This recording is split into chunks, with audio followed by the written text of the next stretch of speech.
என்னோட டெய்லரிங் வேலையில நான் சக்சஸ் ஆனதுக்கு காரணம் வந்து 4 நாளு தான். ஃபர்ஸ்ட் ஒன் வந்து பார்த்துட்டீங்கன்னா, என்னோட ஒர்க்ல அதிர்ஷ்டம் அப்படிங்கிற வார்த்தைய வந்து நான் நம்பவே இல்ல. ஏன்னா, நம்ம கஷ்டப்பட்டா மட்டும் தான் முன்னேற முடியும் அப்படிங்கிறதுல வந்து நான் உறுதியா இருந்தேன். 2வதா வந்து பார்த்துட்டீங்கன்னா, என்னோட வேலையில இருக்கக்கூடிய சில சின்ன சின்ன நுணுக்கங்கள வந்து தரவா கத்துக்கிட்டோம். ஏன்னா, ஒரு கஸ்டமர் எப்படி கேட்குறாங்களோ, அதுக்கு தகுந்த மாரி நம்ம வந்து ப்ளவுஸ் தச்சு குடுக்கணும் இல்லைங்களா? அதுக்காக சின்ன சின்ன விஷயங்களையும் வந்து ப்ராப்பரா வந்து தெரிஞ்சுக்கிட்டேன்.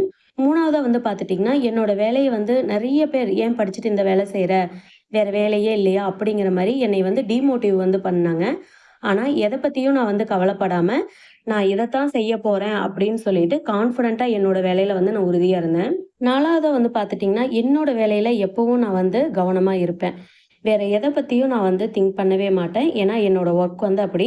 கொஞ்சம் மிஸ் ஆச்சு அப்படின்னாலும் டோட்டலா ஸ்பாயில் ஆயிடும். இந்த வீடியோ பிடிச்சிருந்தா லைக் பண்ணிருங்க.